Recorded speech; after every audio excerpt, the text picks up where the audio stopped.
Good morning, and welcome back to Jody Lewis Creations. In today's video, we are going to play with the QFUN Laminator. And as you can see, I have not unboxed it. So first of all, I want to say a special thank you to the QFUN Laminator Company for reaching out to me and asking me if I would like to work in collaboration with them to demonstrate this laminator. As you all know, I am very real with you, so I have not unpackaged this laminator. I do know it's on sale. There is a coupon right now, so it's part of like the Prime deals going on. And so the link for this will be listed in the description box below. It is an Amazon affiliate link. However, remember that there is no additional cost to you, but if you purchase a laminator by clicking on that link, I do get a small commission. So in essence, that really helps my channel. And of course, I appreciate any help I get with trying to fund the craft room. So I don't know exactly what all's in here. I do have the booklet, and I will say, starting off, that the directions in the booklet, for me, I would like a little bit more detail, but that's just my personal preference. I'm sure that it would be fine for other people. So what we're going to do is get it out of the packaging. I will say that it came in great packaging. It came with the brown craft paper, which we all know how much I love that. My little mild obsession was super happy that I had reusable packaging that we can use in future projects. So I thought that was really great that it had that so we can use it rather than just being like air bubbles to go to the landfill. So let's see what we have here. All right, so it has on the top, it tells us there are notes. It's heat, it's a laminator, it can get hot. Keep it away from children, keep it away from metal, and not to touch it when it's hot. Obviously it gets hot, there's a burn hazard involved, so please do be careful if you order this. Be mindful of the space that you're using it in and what's around it. It tells us on the top, we have a preheat of 1 to 2 minutes. The speed says it can do 450 millimeters per minute, and there's a 6-in-1 storage on the top. On the side here, we have our modes, 5 mil, 3 mil, and cold laminate. Now, I've never done cold laminate, so that is completely new to me. I have no idea what that does, so we're gonna learn together. This pops up. This comes out. Oh my gosh, it has this awesome little trimmer. So how spectacular is that? That's a great size. Okay, we have in here, what do we have? The fingers need to cooperate this morning.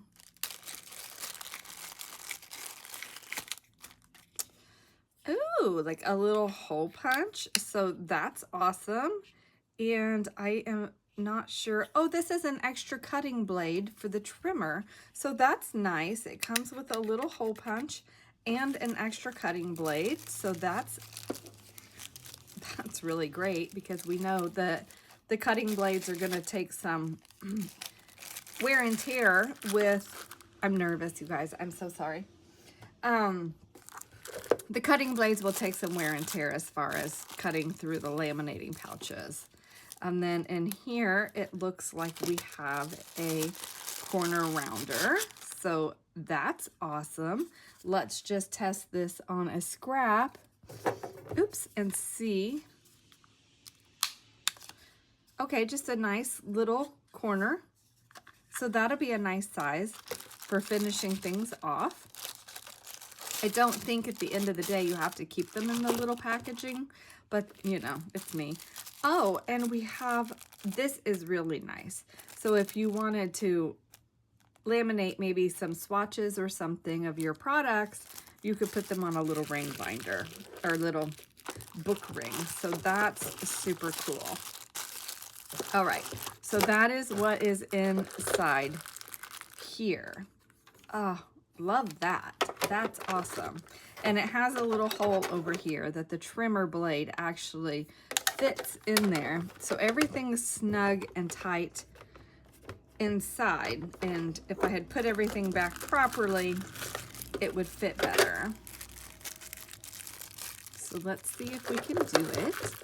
So that's very nice and pleasant. That's a pleasant surprise. That's actually a great addition to have little tools to use as you're working with it. So we have here, I'm going to plug this in. Oh my gosh, I'm so nervous. So I'm very grateful that they reached out to me and asked me if I would demonstrate. And I was trying to think of different things that we could laminate. Now, I'm not going to necessarily demonstrate everything, but we will most certainly talk about ideas as we are playing with this.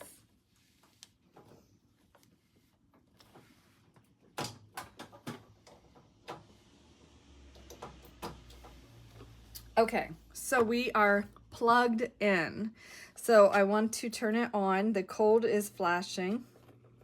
So it's prepping for the cold laminate. And let's see, does it say, what does it say? The instruction says, for the laminator, the pouch thickness, temperature control method, product weight, and I think this is the SL888A3. So it's 6-in-1 multifunction. There's 2 rollers, temperature control method. It's a very, very lightweight machine. So if weight is an issue, then it's a very lightweight machine. I think that's fantastic. And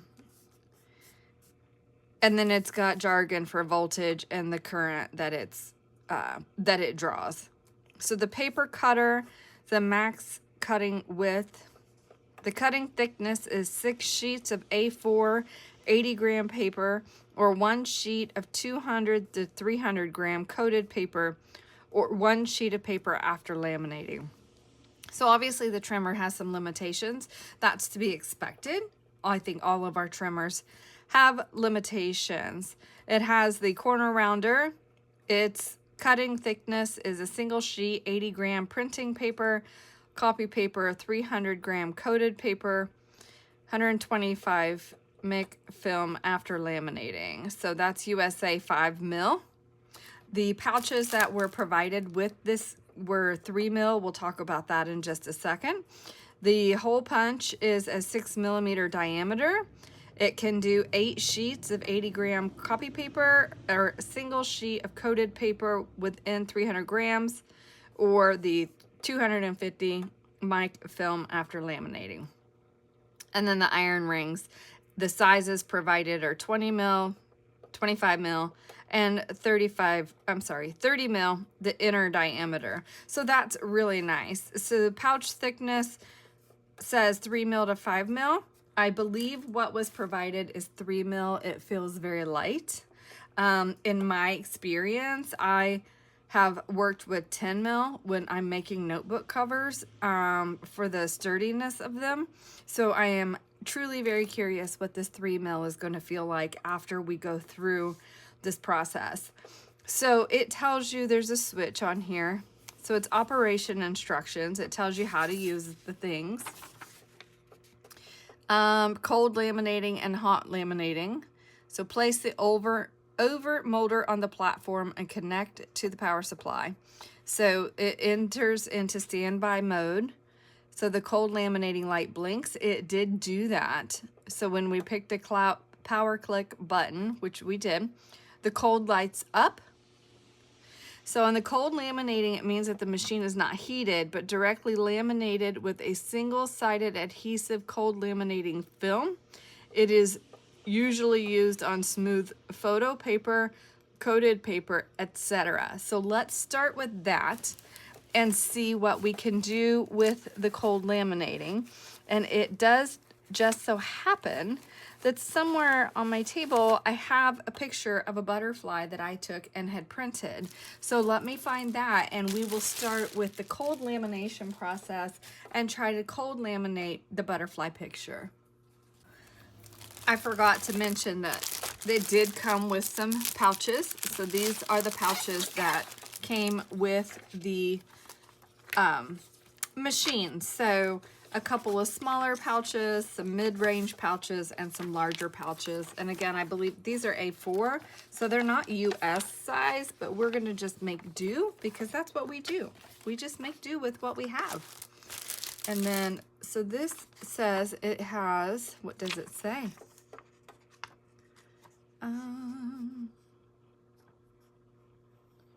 Oh, it is just embossed with the logo. So this is too big for this. Oh, maybe it's not. So let's try it. Let's see what happens.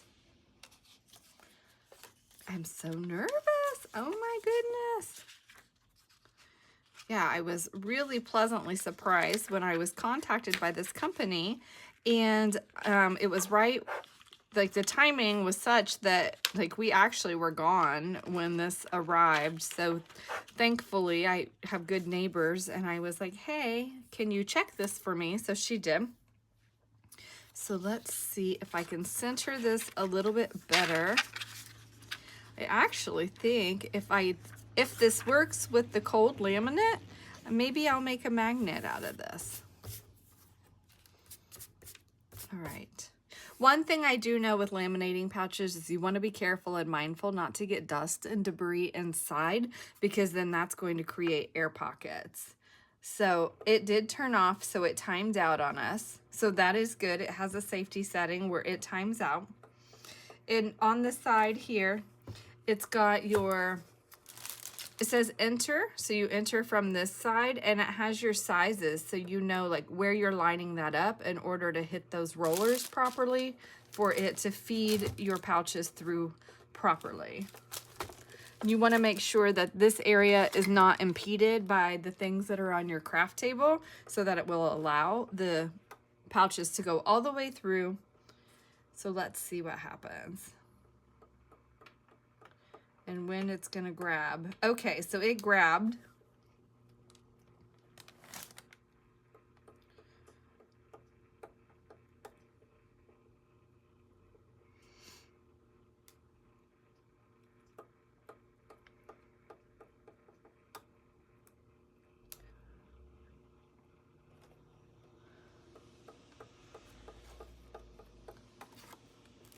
So that did nothing on the cold.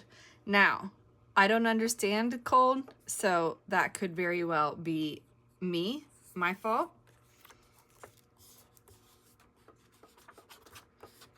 And maybe that logo is supposed to go on the front, so let's flip it over and run it through again on cold.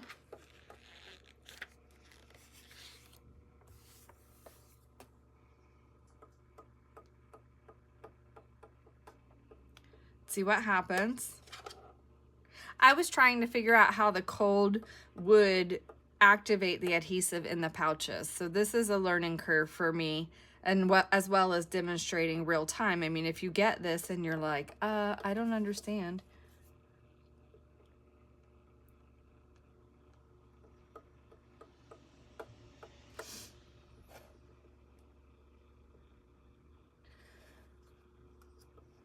Okay, so nothing here. Okay, so that didn't do anything. Cold laminating. Follow the above cold laminating steps 1 and 2. So place the overmolder on the platform and connect to the power supply.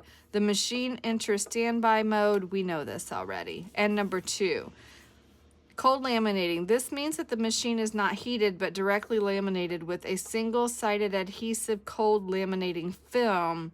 It is usually used on smooth photo paper, coated paper, etc. So possibly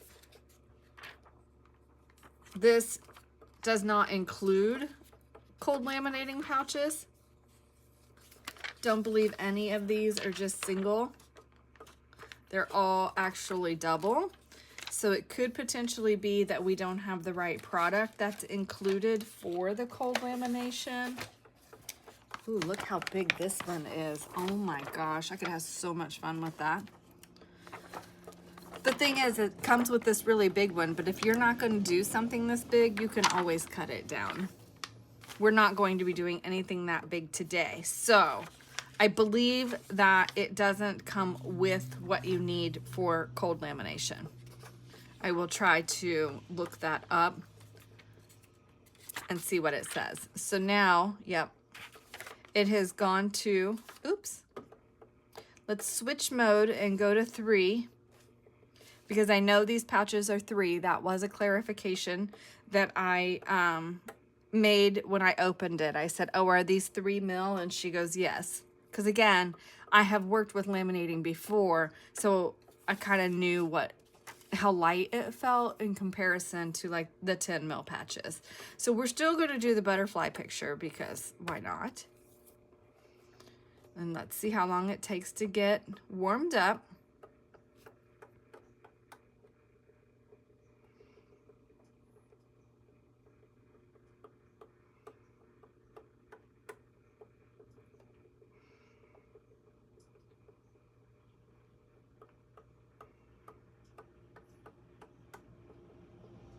Has a lot of creaking and popping as it's warming up, but that's not to be unexpected. Now, it is giving off a smell as it's heating. So our flashing has stopped, so I'm going to assume that we are warm now. And we're going to try to do our butterfly picture again and see what happens.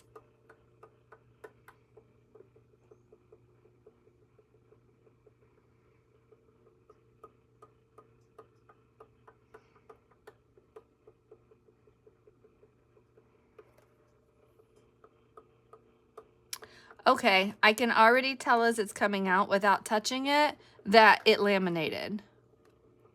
Okay, but I want to point this out because I mentioned any debris or dust or anything on it. So we have little air pockets here. And that is from something, perhaps I had dust on my picture from it being on my table, or maybe just in the process we got something in the pouch. That is what will happen if you don't make sure that your pouches are completely clean and your pages that you're putting through are clean. You're going to get air bubbles.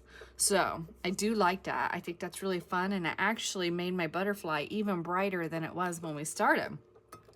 Okay, so you can laminate photos this way, which is a fun thing. I have here, this is an encyclopedia page, and I've just cut a piece of cardstock for the back of it because the back of it is just whatever was on the back side of the other side of the encyclopedia page. And I have been moving this around my creative space for far longer than I care to admit, but it's a color wheel and discusses the color wheel. And so I really want this to go into an art journal. So what I want to do is use the little corner rounder. Let's see how it does on the cardstock. And I'm not going to fight with that little baggie again now that we're done doing show and tell for the what's inside. Okay.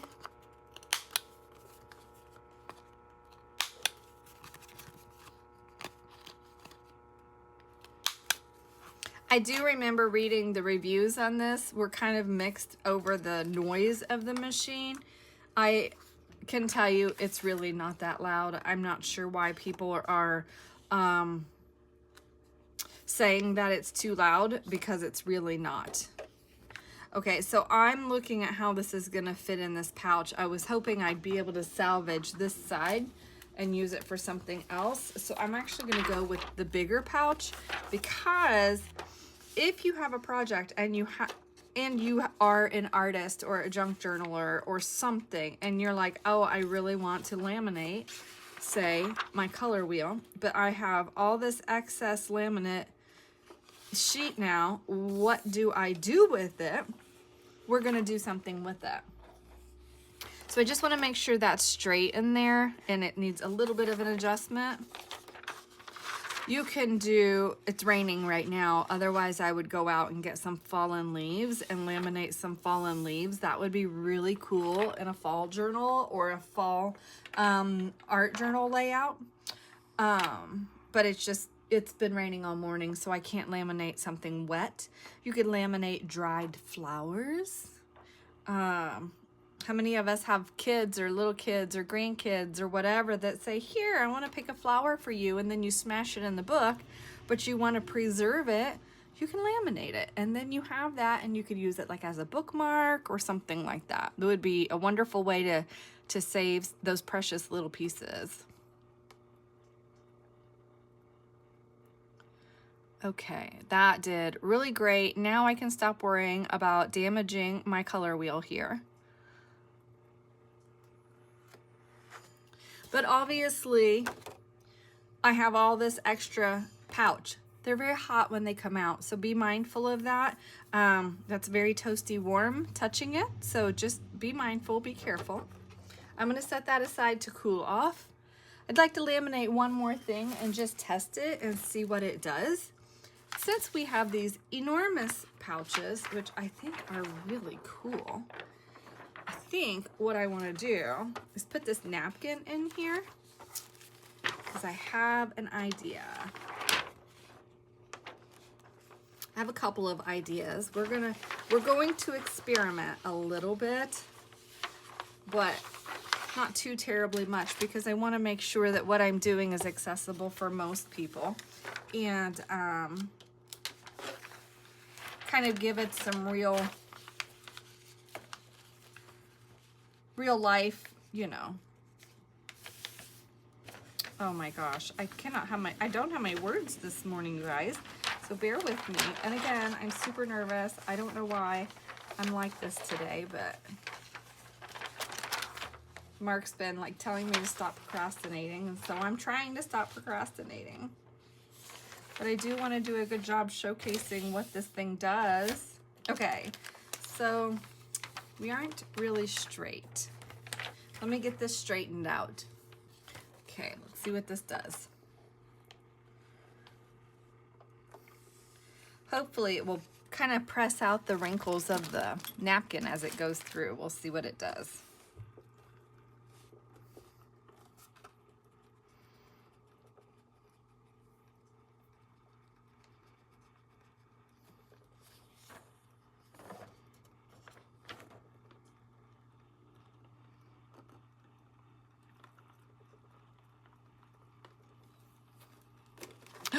Ooh, that is so cool.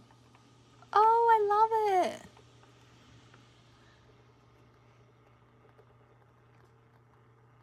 We can still see our folds in our napkin, so I probably could have lightly pressed them with a dry iron before we did it, but it's a really neat thing.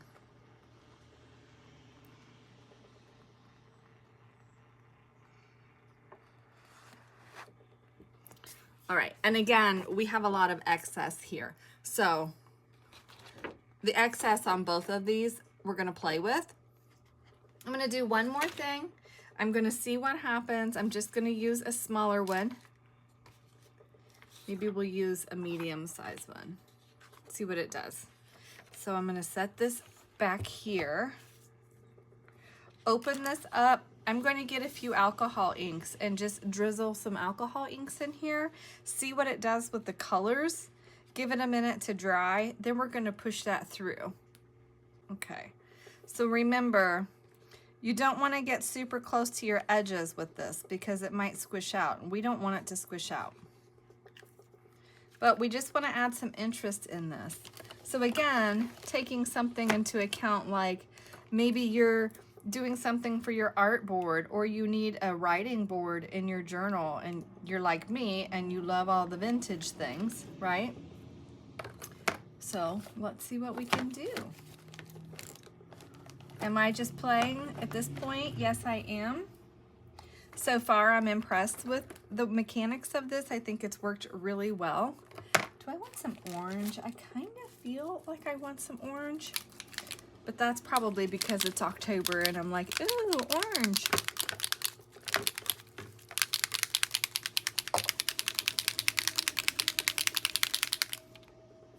So this one's pearl, so we'll see what the pearl does in here, if it makes a difference in how it works inside the laminator. Trying not to get alcohol ink like all over the laminator itself. If you've been following me, you know that I'm kind of a messy creative, so it happens. All right, so I think that's probably enough. I want it to have kind of a marbled effect, which I think we've been able to achieve here. And again, trying to be very careful not to get too close to the edges so we don't have any of that squishes out. Ooh, butterscotch. We don't have any butterscotch. Just fill in the blank spaces here in the middle with this extra color. Then I think we're gonna call it good.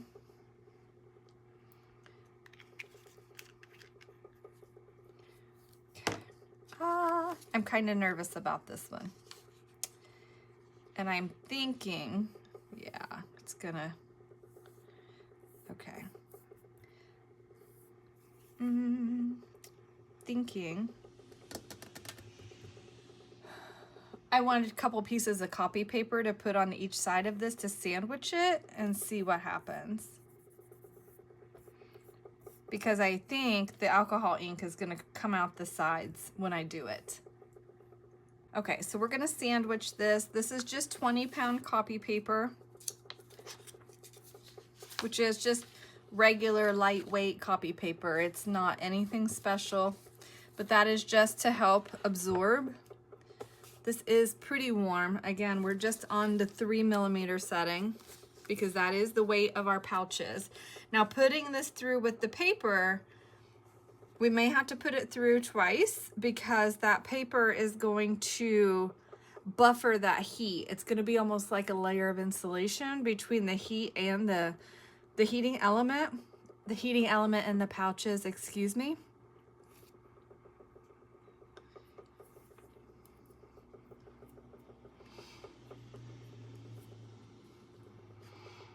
Oh, we did have some seepage, so good that I put the paper on there.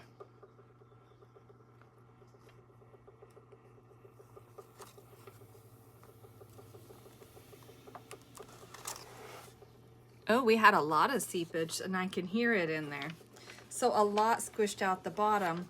And look what it did. All that design went bye-bye.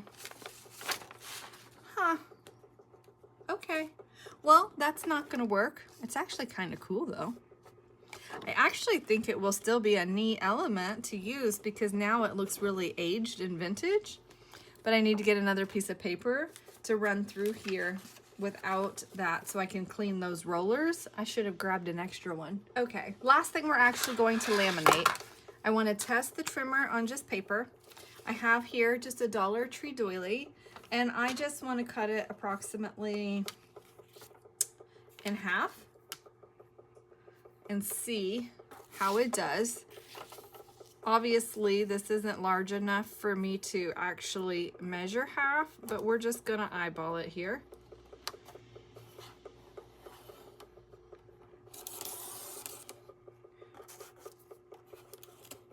Okay, you definitely want to have this on a stable surface to help support it because it is a very lightweight, but that's part of what I liked about this when it came. It is a very lightweight piece.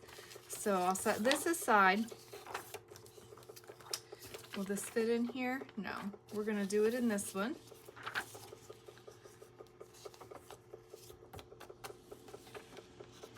Okay. And sometimes we like to make pockets out of doilies in our journals, right? Actually, I'm going to push this up a little bit for option if I want to use that as a flip out.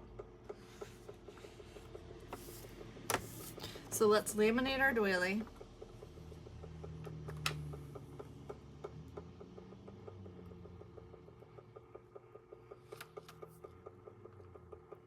And then once this is finished, I'm gonna turn this off and set it aside, but I do wanna see like how long does it take for it to cool down. That way you can put it back in the box with its packaging to protect it as you store it, unless you have counter space and you're able to leave it out, which would be wonderful because it heats up so quickly. You can just, you know, turn it on, lickety split, and go. Okay, when that cools down, I want to talk about what it did to the embossed pieces of that doily. That's really cool. Really cool. Okay, it is turned off. I'm unplugging it. Ooh. And I'm going to set it on the table behind me and allow that to cool down. So, what are we doing with these things? Okay, this is cooled now. This did the neatest thing. I don't know if you can, if that's translating, you can see these little embossed flowers. So that detail is still there. It flattened, it basically ironed out the design, but you can still see it in there. So that's a really cool feature. Now you can do a couple of different things with this. You could sit with your craft knife and cut all this out. And then that would give you a doily edge that you could use like a stencil on your projects, which would be really, really cool. I would cut around this, but you want to leave an edge. If you cut right up against this, what you're going to do is get into that seal where this pouch is actually sealed together. So then it would no longer be like water resistant, but you could sit with your craft knife and cut these little pieces out. That would give you an amazing stencil that you could use. So you could ink through it, you could put your products through it, whatever. It would just be a super cool design. And that is where I was going with these, with the extra bits, is which way does this go? It opens different than mine, so I was like, which way is this gonna open for me? Okay, oops. And this little blade is fantastic because you actually have to push it down for the blade to come out, so that is a really nice safety feature. And I'm trying to leave about 1/8 of an inch on this. Okay, so now we have these sharp corners. Let's test the punch, or the corner rounder. Okay. I'm thinking that it could be a little cleaner of a cut, but it cuts through, so that's good. It could definitely be a little cleaner, but that's the perfectionist in me. Some people wouldn't mind that. I do. So I would just say just something to be mindful of. But now I can put this in my art journal and not have to worry about destroying my color wheel anymore. So we have our laminated photo, our laminated encyclopedia page backed with some cardstock. So that was 2 layers in the middle and it did perfectly fine with that. We have our napkin bit here. So is this trimmer big enough for this napkin bit? It is not. Okay, that's not a big deal. Fortunately, I have a larger trimmer. If you don't, then you can most certainly just use scissors and it would be fine.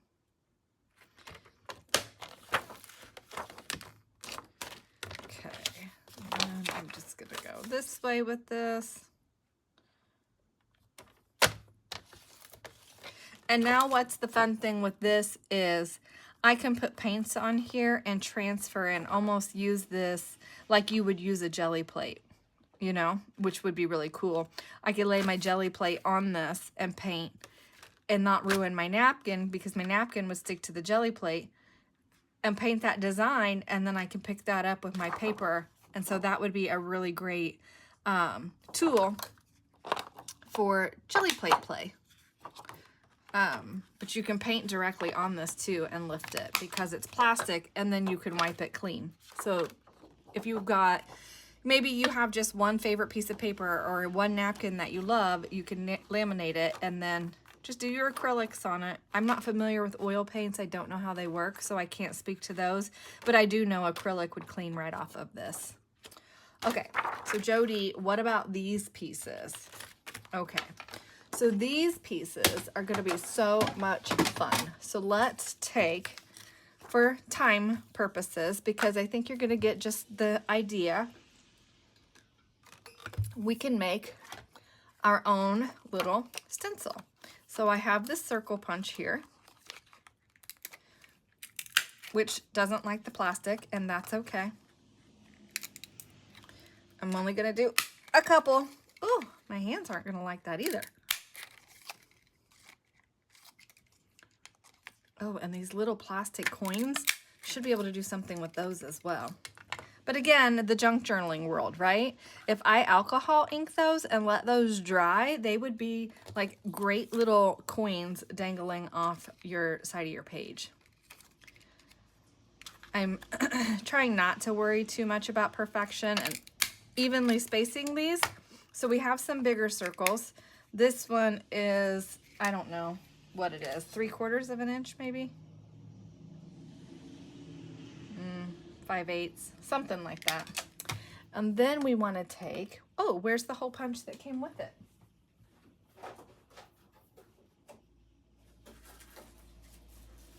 Oh. So it's still very warm, and actually this is hot because it's metal and it's radiating the heat. And my baggie is a little soft, so maybe before you start playing with it, maybe pull those tools out. I'm not really sure. I feel like it shouldn't be like that, but it is. Okay, so let's just, okay, this is not, there it goes. It wasn't retracting very well. You just have to tell it what to do. You have to be the boss of it.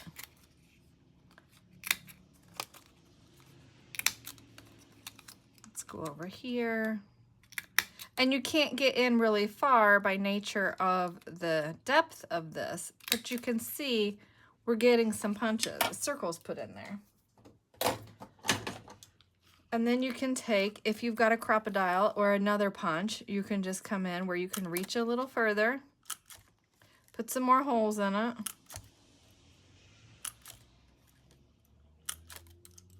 For some interest, right? Going to manipulate this a little bit. So I guess that's a benefit of it being a lighter weight plastic, is you can kind of bend it and manipulate it. I think that's probably sufficient. Okay, now just for the fun of it, we're going to put something through that stencil and call it good.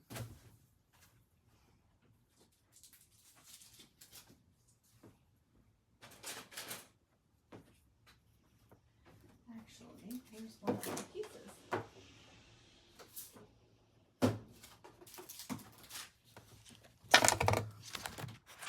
This is from a project I'm trying to work on, so let's just see what we want to do.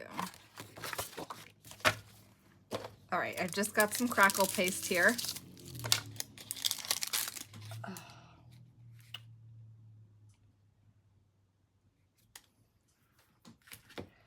All right, that's not gonna work.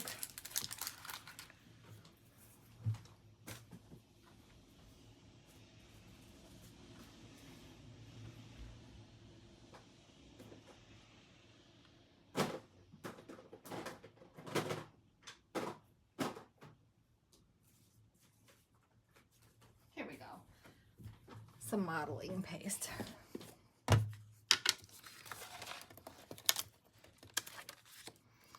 So if I just want to come in here on this tag for my project and just put some modeling paste through this,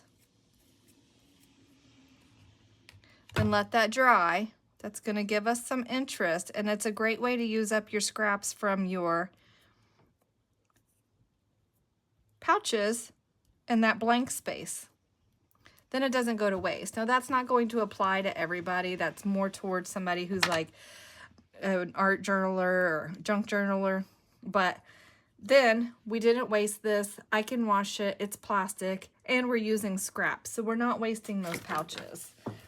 Okay, so I want to say a very special thank you to QFUN for sending me the laminator to play with and try. I would say overall, for the value, for the price and what you're getting, I think that it is a really great tool, especially for somebody who's just wanting some lightweight pieces. You can, you know, you can laminate thin pieces of fabric. You can laminate napkins. You can laminate paper, doilies. You can make your own stencils with the scraps. I mean, just so many different things that you can do. So I hope that you find this video informative. And again, thank you. And there is a link in the description box below, and the laminator is on sale right now. So remember, if you use that Amazon affiliate link, you're helping my channel. Does not cost you any more money, and it will, there's a coupon code right now. Thanks. Bye.